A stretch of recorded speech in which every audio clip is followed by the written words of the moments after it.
بتفيقني امي الصبح بتقول لي قوم شوف الناس وين صارت، وين وصلت، وانت بعدك نايم. وين وصلتوا صحيح؟ وين رحتوا؟ انا بفيق بلاقي جارنا حتى مش رايح على الشغل، مبطل من الشغل، وبلاقي كل الناس بعدها مطرحها، ما حد متحرك.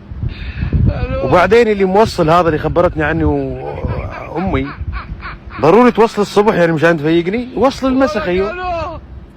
بس بدي اعرف الناس اللي بتقصدهم امي مين هذول؟ ما حداش من جيراننا ولا حدا من قريتنا ولا حدا من ربعنا، كلهم اللي موصلين. وين صاروا ما بدري.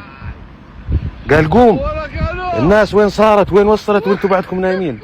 والله ما حد متحرك، لا ورب الكعبة خلينا نايمين. بعدين اللي بيوصل يوصل المساء تبين نفيق. معقول امي بتعرف وكالة ناسا هاي اللي بتطلع على الفضاء؟ ما بغير هذول قاعدين يتحركوا، وين وصلوا وين احنا؟ الباقيين كله على ما هو عليه، حتى الناس قاعد ترجع لورا.